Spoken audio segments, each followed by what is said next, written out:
12 जुलै 2023. मला आमच्या वॉर्डरोबमधून काहीतरी कुजल्यासारखा वास येऊ लागला. कदाचित धुवायला टाकलेल्या कपड्यांचा असावा, पण वास कुजलेल्या मांसाचा होता. कुठे उंदीर तर मरून पडला नाही ना, म्हणून मी आणि माझ्या बायकोने संपूर्ण वॉर्डरोब हुडकला, पण काहीच सापडले नाही. तो संकेत होता बाबा गेल्याचा. नमस्कार, मी अक्षरा पाटील. पुस्तक वाचन या यूट्यूब चॅनलमध्ये आपणा सर्वांचं खूप मनापासून स्वागत. मित्रांनो, माधवी महाजनी लिखित 4था अंक या पुस्तकाचं आपण वाचन करीत आहोत. तत्पूर्वी चॅनलवर जर आपण पहिल्यांदाच असाल किंवा चॅनल यापूर्वी सबस्क्राईब करायचं राहून गेलं असेल तर चॅनलला सबस्क्राईब करा आणि व्हिडिओ पुस्तकं कशी वाटतात ते कमेंट बॉक्समध्ये आवर्जून सांगा. त्यानंतर एकदा तो मित्र रवीला म्हणाला, आपण तुम्हा दोघांचं भविष्य ज्योतिषाला विचारूया. तुमची सारखी भांडणं होतात. ज्योतिषी काहीतरी मार्ग सांगेल. मग रवीला घेऊन तो त्या ज्योतिषाकडे गेला. बरोबर आमचा दोघांचा फोटो नेला होता. मला मात्र बरोबर नेले नव्हते. तिथे बरीच मोठी रांग होती. मित्र एकटाच आत जाऊन आला. आल्यावर म्हणाला, आज फार गर्दी आहे. आपल्याला त्याने उद्या बोलावले. अलीकडे रवी कोल्हापूरच्या त्याच्या चाहत्याबद्दल संशय घेऊन मला मारू लागला होता. खरं तर हा माणूस तसा स्वभावानं चांगला होता. तो उलट रवीला सांगत असे की तू वहिनीच्या चारित्र्याबद्दल संशय घेणं बरोबर नाही. मी तर किती वर्षापासून वहिनींना ओळखतो. तू त्यांच्याशी नीट वाग. पण झालं उलटच. जो लबाड होता तोच रवीला चांगला वाटत होता आणि जो रवीला हितचिंतक होता त्याच्याबद्दल रवीनं गैरसमज करून घेतला होता. रवीच्या हितचिंतकानं प्रत्यक्ष त्या मित्रालाही सांगितलं की तुम्ही तरी रवीचा गैरसमज दूर करा. वहिनी तशा नाहीत. पण तो माझी बाजू घेतोय हे लक्षात आल्यावर तर त्या मित्रानं ज्योतिषामार्फत त्या चाहत्याशीच माझं नाव जोडलं. दुसऱ्या दिवशी ठरल्याप्रमाणे पुन्हा तो मित्र व रवी दोघे त्या तथाकथित ज्योतिषाकडे गेले. त्याने पत्रिका पाहिल्यावर माझी निंदा करायला सुरुवात केली. ही तुमच्याशी एकनिष्ठ नाही, हिचं तुमच्या मित्राशी अफेअर आहे, ही तुमच्या पाठीत खंजीर खुपसते, वगैरे वगैरे. मला पुष्कळ नावं ठेवली. रवीचा स्वभाव आधीच संशयी बनला होता. त्यात या गोष्टींमुळं भरच पडली. ज्योतिषानं रवीच्या त्या चांगल्या मित्राचं नाव माझ्याशी जोडून या दोघांचे संबंध असल्याचं त्याला सांगितलं. उघडच होतं की रवीशी काय बोलायचं याबद्दल त्या मित्रानं त्या ज्योतिषाला आधीच नाव सांगून ठेवलं होतं. नंतर असंही कळलं की ते दोघे बांधकाम व्यवसायात पार्टनर होते. याचा अर्थ मी रवीला जागेबाबत जो सल्ला दिला त्यामुळे त्या मित्राचं आर्थिक नुकसान झालं होतं आणि त्याचा तो अशा तऱ्हेनं सूड घेऊ पाहत होता. दुर्दैवानं त्याला तशी संधीही मिळाली. रवीचा माझ्यावरचा विश्वास उडाला होता. त्यामुळं तो सहज त्याच्या डावाला बळी पडला. रवी ज्योतिषाकडं जाऊन आल्यावर त्या चाहत्यावर संतप्त झाला. आदल्या दिवशी ज्याच्याशी बेडरूममध्ये गप्पा मारल्या त्या विश्वासाच्या मित्रालाच त्यानं उठ, बॅग भर आणि चालायला लाग असं सुनावलं. कोल्हापूरच्या त्या चांगल्या मित्राला काही कळेच ना. त्यानं मुकाट्यानं बॅग भरली. खाली येऊन मला म्हणाला, ते माझंच नाव घेतायत. रडकुंडीला येऊन तो म्हणाला, मला चालतं व्हायला सांगितलंय, मी निघतो. इतक्या विचित्र घटनांनी मी सुन्न होऊन जायचे. काय करावं मला सुचेनासं होईल. मनात खूप विचार येत राहत. एक मात्र खरं, माणसाच्या दुःखांची नोंद कुणी फार घेत नाही. पण ज्यांचा दुरान्वेयी काही संबंध नाही ते दोष द्यायला मात्र अगदी पुढे असतात. कधी कधी सगळं असह्य व्हायचं. मी एकटी असायची तेव्हा गच्चीवर जाऊन आक्रोश करायची. खूप भोगलं मी. या साऱ्या काळात रवीच्या घरचे, माझ्या घरचे, मित्रमैत्रिणी सगळे माझ्या बाजूनं होते. कारण त्यांनी आमचा संसार सुरुवातीपासून पाहिला होता. एकदा तर रवीनं कहरच केला. मला म्हणाला, मी झाडाच्या मागे लपून पाहत होतो. तू रस्त्यावरच्या पुरुषांना खाणाखुणा करून वरती बोलावत होतीस. त्यावेळी घरामध्ये सासूबाई, 2 मुलं, कामवाली, तो स्वतः सर्वजण राहत होते. असले आरोप ऐकून तर मी फार संतप्त आणि दुःखी होत असे. त्याबद्दल मी एकदा डॉक्टरांशी बोलले असता त्यांनी सांगितले की या प्रकारास हॅलोसिनेशन म्हणतात. खरोखरच अशा लोकांना तसे भास होतात. मी मैत्रिणींना पूर्वी मोठ्या अभिमानानं सांगित असे की रवीचा माझ्यावर पुरेपूर विश्वास आहे. त्यानं मला प्रत्यक्ष एखाद्या पुरुषाबरोबर पाहिलं तरी त्याला ते खरं वाटणार नाही. तो म्हणेल, माझ्याच डोळ्यात काहीतरी बिघाड झाला म्हणून मला असं दिसतंय. कधी कधी त्याच्या मित्रांना ड्रिंक घ्यायला जागा नसायची. रवी शूटिंगसाठी बाहेर गेलेला असे. अशा वेळी क्वचित कधीतरी त्यांनी मला असे देखील विचारले आहे की वहिनी, आम्ही थोडा वेळ तुमच्या हॉलमध्ये बसतो. घरी सासूबाई रश्मी असायचीच. ते यायचे आणि त्यांचे काम झाले की निघून जायचे. तेव्हाही कधी रवीला असे वाटले नाही की मी घरात नसताना माझ्या मित्रांनी येता कामा नये. पण अलीकडे रवी माझ्यावर फारच संशय घेऊ लागला होता. अशाच एका प्रसंगी तो संतापला व मला हाताला धरून घराबाहेर काढू लागला. तेव्हा माझी मुलगी रश्मी त्याच्यावर एकदम ओरडली, "पप्पा काय करता हे? हे आईचं घर आहे. बाहेर नका काढू तिला." मग त्यानं माझा हात सोडला आणि गप्प झाला. माझ्या बहिणीच्या मुलीचा, माधवीचा, रवीच्या स्कीम मधला स्वरूप पार्कमध्ये डुप्लेक्स बंगला होता. ती तेव्हा अमेरिकेला होती. मी तिला दुसऱ्या दिवशी फोन केला व म्हटले, "तुझ्या बंगल्यावर आम्ही राहायला जाऊ का?" तिने अर्थातच होकार दिला. मी बॅगा भरल्या. रश्मी आणि गश्मीरला घेऊन आम्ही निघालो. तेव्हा रवीनं विचारलं, "कुठं निघालात?" मी म्हटलं, "तू केव्हाही कसाही वागतोस. मला इथं राहायचं नाही. आम्ही दुसरीकडे जातो राहायला." तो म्हणाला, "काही कुणी कुठे जायची गरज नाही. वरती घरात जा सगळे." आम्ही पुन्हा घरात आलो. त्यानंतर त्यानं पुन्हा मारहाण किंवा घरातून बाहेर काढणे वगैरे प्रकार केले नाहीत. कदाचित त्यानं काही मानसोपचारही घेतले असतील. कोण जाणे. त्यानं मग त्या घरात फर्निचर वगैरे करून घरात छान सजावट केली. पण 3-4 वर्ष अतिरेकी संशय घेणं, मारहाण या गोष्टींना मला तोंड द्यावं लागलं. मधूनच तो घरातून निघून जात असे. माझी नणंद काही काळ दुबईत होती. तेव्हा तो तिच्या घरी जाऊन राहिला. काही महिन्यांनी परत आला. आता पेईंग गेस्ट ठेवण्याचं आम्ही बंद केलं होतं. त्यामुळं घराचा पहिला मजला रिकामा होता. तिथे एक मोठी खोली होती व छोट्या 2 खोल्या होत्या. रवीनं त्या छोट्या खोल्यांच्या संडास बाथरूम करून घेतला. तो तिथे स्वतंत्रपणे राहू लागला. मी तेव्हा एका ठिकाणी पैशाच्या गरजेपोटी नोकरी करत होते. दसरा होता. मी रश्मीला म्हटलं, "बाबांना म्हणावं आज घरी येऊन चांगलं दसऱ्याचं जेवण करा." आणि मी ऑफिसला गेले. रवी वरती आला. आमच्या घरात चांगला जेवला आणि मग तो वरतीच शिफ्ट झाला. आमच्याबरोबर राहू लागला. म्हणजे त्याच्या वागण्याला काही कारण नसायचे. मनाला येईल तसे त्या वेळी तो वागायचा. मनमानी करायचा. काही काळ तो आमच्या कांदिवलीच्या फ्लॅटवर राहत होता. मधून मधून पुण्यात येत असे. हळूहळू तो शांत होत गेला. नॉर्मल झाला. गश्मीरचे पुण्यात 2 बालमित्र अगदी जिवलग आहेत. त्यातला स्वानंद बर्वे लहानपणी रिक्षानं गश्मीरच्या घरावरून जात असताना त्याला दिसलं की गश्मीरचं घर तोडतायत. हे आधीचं लहान घर होतं आणि आम्ही ते तोडून नंतर मोठं घर बांधलं. पण गश्मीरचं घर तोडताना पाहून आता गश्मीर कुठे राहणार म्हणून तो रडायला लागला. ही मैत्री अनेक वर्ष टिकली. कधीतरी रस्त्यावरून जात असताना गश्मीरची गाडी खाली दिसली तर तो वरती येऊन गश्मीरला आम्हाला भेटायचा. चहा पिऊन थोडा वेळ गप्पा मारून जात असे. गश्मीरच्या वाढदिवसाला त्याचा हमखास फोन येत असे. ही निस्वार्थ मैत्री दोघांना आवडायची. अलीकडच्या 4-5 वर्षात मात्र गश्मीर त्याच्या करिअरमुळं मुंबईत जास्त जास्त गुंतत गेला. मित्रही त्यांच्या त्यांच्या संसारात रमले. रवीला एक फायनान्सर भेटला. त्यावेळी रवीने सत्तेसाठी काहीही या चित्रपटाची निर्मिती केली. त्यात सुबोध भावे पहिल्यांदा चित्रपटात आला. चित्रपटाचा फायनान्सर तळेगावचा होता. चित्रपट वितरित करण्यासाठी आणखी 10 लाखांची गरज होती. तेव्हा आमच्या घरावर रवीनं पुन्हा कर्ज काढलं. हा चित्रपट फारसा चालला नाही. निर्मात्यांचेही पैसे बुडाले आणि आम्हाला 10 लाखांचं कर्ज मात्र झालं. काही दिवसांनी रवीनं पुण्यातील भुसारी भागात जमीन घेतली. रवीकडे काही जणांनी स्वतःच्या पैशाचीही गुंतवणूक केली होती. माझ्या बहिणीने 15 लाख घातले. एकूण 50 लाख भांडवल त्यानं जमा केलं. त्यातून इमारती बांधून कोट्यवधी रुपये कमवायचे त्याचे स्वप्न होते. तो त्याची बहीण विद्याताई यांना म्हणालाही होता की या प्रोजेक्टमध्ये मी कोट्याधीश होणार. यात मधूची काहीही आर्थिक मदत घेतलेली नाही.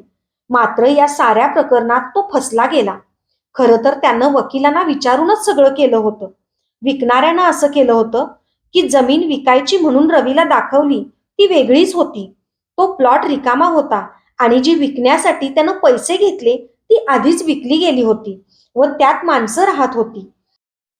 अखेरीस एका स्थानिक पुढाऱ्याची मदत घेऊन त्यातले 40 लाख आम्ही परत मिळवले. पण बँकेच्या कर्जातले 10 लाख रुपये फेडता आले नाहीत. त्याचे व्याजही न भरल्यामुळे फेडायची रक्कम वाढत गेली आणि ते कर्ज 20 लाखापर्यंत जाऊन पोहोचलं.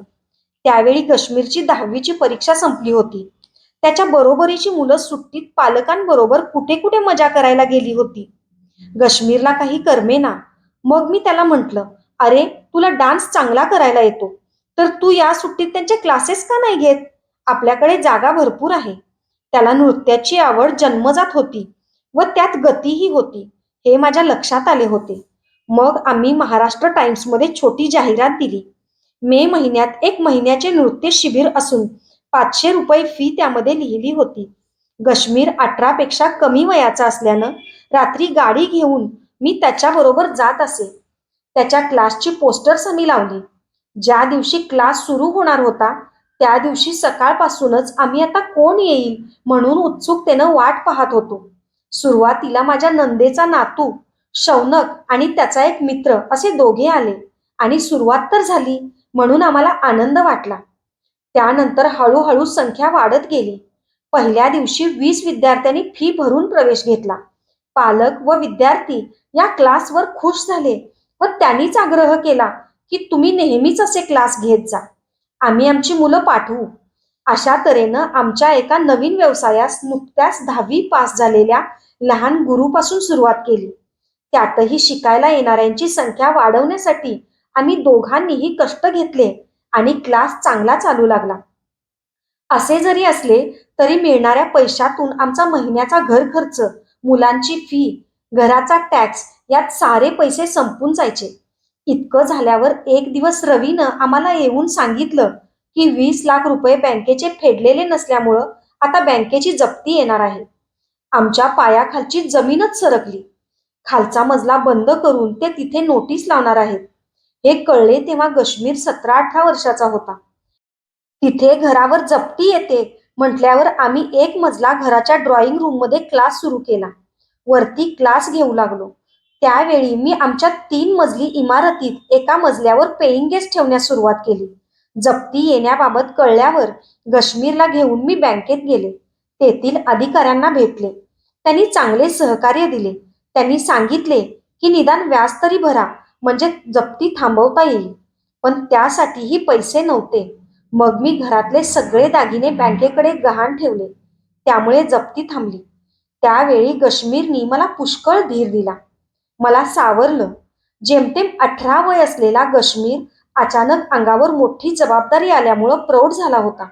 आता जी काही जबाबदारी घ्यायची आहे ती आपणच घ्यायची आहे हे जणू त्यानं मनातनं स्वीकारलं होतं.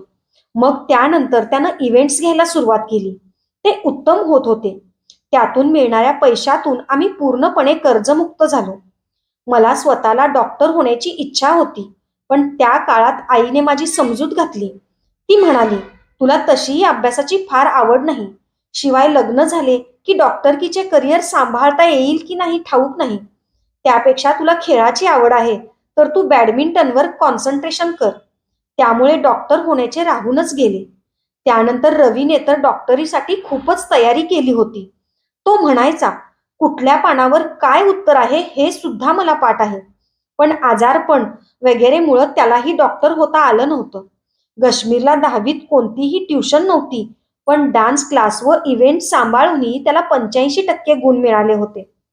फिजिक्स, केमिस्ट्री व बायोलॉजी हा 150 मार्कांचा विषय होता. त्यात त्याला 148 मार्क मिळाले होते. त्यामुळे आम्हा दोघांनाही वाटत होते की त्याने डॉक्टर व्हावे. रवी त्याला म्हणायचा, तू डॉक्टर तर हो, मग हवं तर तुला आवडत्या क्षेत्रात जा. पण तो स्पष्टपणे म्हणाला, मला जे करायचंच नाही ते शिकण्यासाठी मी माझ्या आयुष्यातली महत्वाची वर्ष का वाया घालू? मी तसं करणार नाही. त्याचे मन वळवण्यासाठी जवळच्यांनीही आम्ही सांगायचो.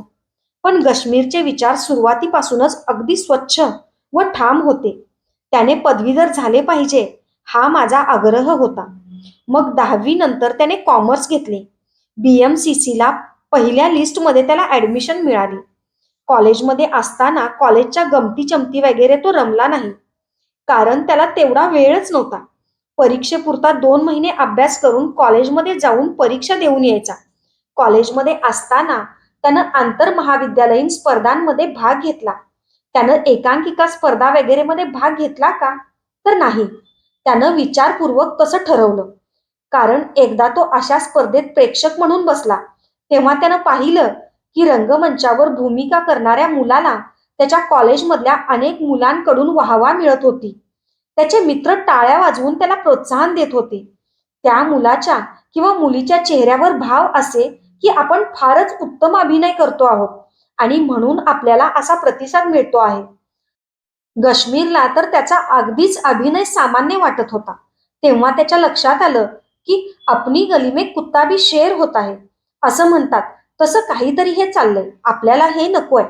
अर्थात अशा प्रकारच्या एकांकिकांमध्ये भाग घेणाऱ्यांचेही काही प्रशिक्षण होतच असेल, त्यांचा फायदाही होत असेल, पण हे मी करणार नाही हे त्यानं ठरवलं. काश्मीरनं मग त्याच्या डान्स क्लासमधल्या मुलांना एकत्र केलं. त्याच्या मते ज्यांना डान्स येतो त्यांना थोडाफार अभिनय करावाच लागतो.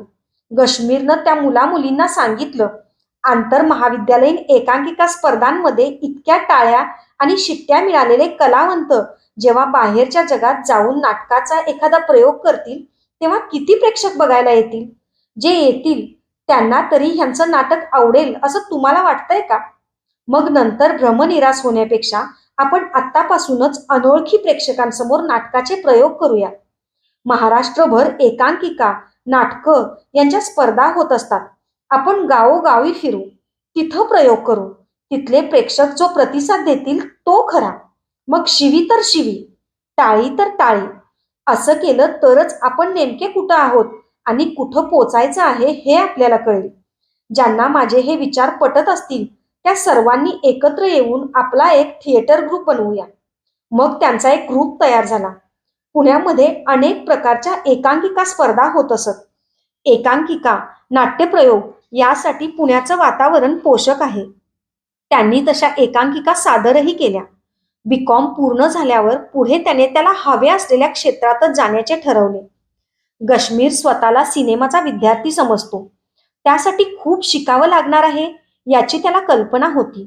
ते शिकण्यासाठी त्यानं जगभरातले आणि भारतातले बहुतेक सर्व उत्कृष्ट सिनेमे पाहिले. पुण्यामध्ये सिनेमा पॅरोडिझो नावाची सिनेमांची लायब्ररी होती. काश्मीरच्या एका हुशार मित्रालाही सिनेमांचा शौक होता. ते दोघे त्या लायब्ररीत बसून 5 सिनेमे उचलायचे. सकाळी उठल्यावर नाश्ता, व्यायाम झाला की आणलेला सिनेमा पाहायचे. मग जेवण, पुन्हा सिनेमा. 2 दिवसात 5 सिनेमे ते पाहत. रात्रीच्या वेळी पाहिलेल्या सिनेमांवर दोघे चर्चा करीत. 6 महिन्यात अख्खी लायब्ररी त्यांनी संपवून टाकली. डान्स अकादमी सुरू केल्यावर 2च वर्षात काश्मीरनं स्वतःची कॉर्पोरेट इव्हेंट्स मॅनेजमेंट अशी कंपनी स्थापन केली. त्याचं नाव त्यानं GRM इव्हेंट्स अँड प्रोडक्शन असं ठेवलं. त्यातून पॅन इंडिया इव्हेंट सुरू केले. काश्मीरनं मिळालेल्या सर्व इव्हेंट्सचे मेहनत, कल्पकता यांच्या जोरावर उत्तम शो केले. शिवाय त्यावेळी काश्मीरला बिझनेस फॅमिलीचं इव्हेंट मॅनेजमेंट मिळण्याचं काम मिळू लागलं.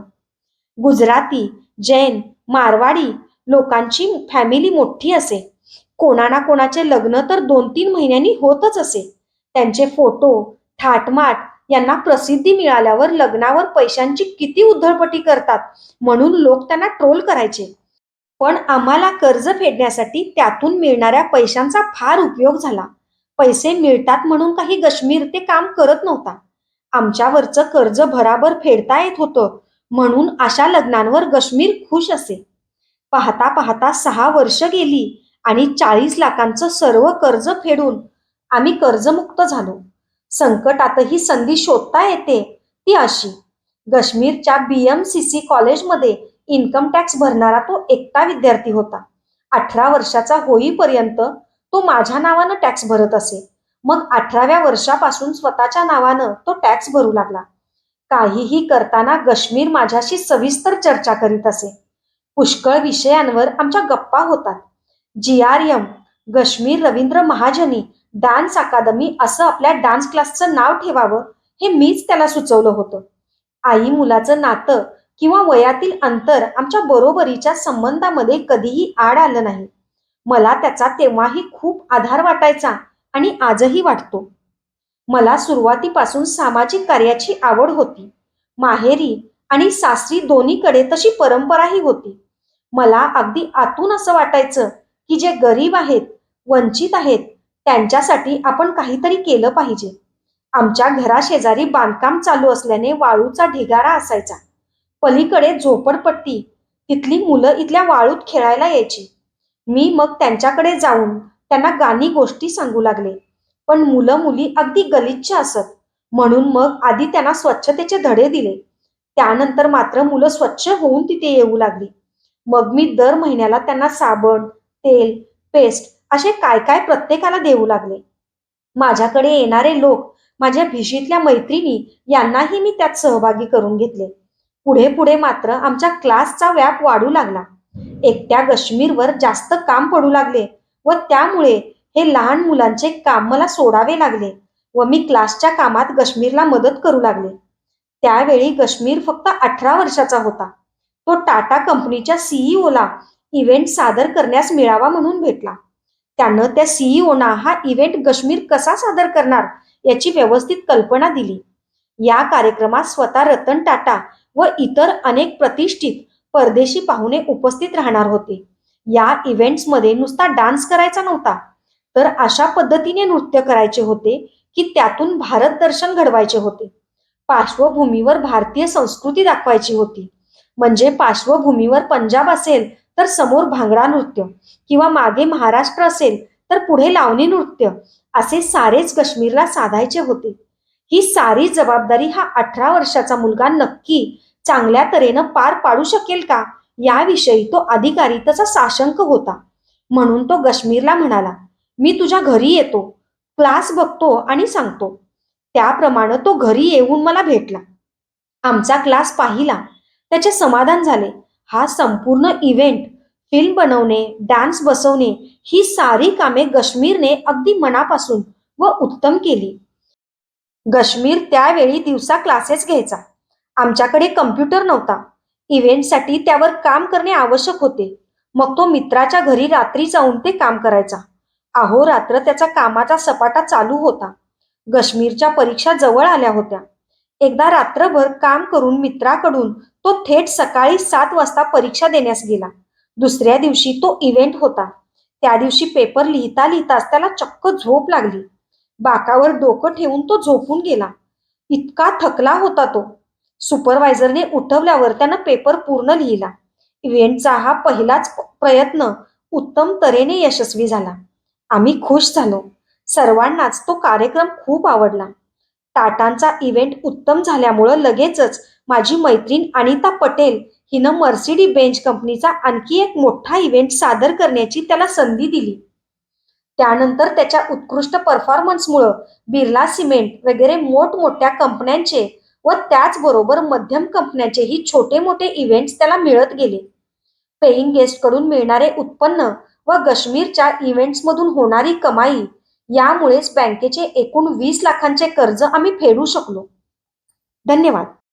अशाच नवनवीन आणि विविध विषयांवरच्या पुस्तकांसाठी, कथा कवितांसाठी पुस्तक वाचन बाय अक्षरा पाटील हे चॅनल सबस्क्राईब करा आणि व्हिडिओ कसे वाटतात हे कमेंट बॉक्समध्ये जरूर कळवा.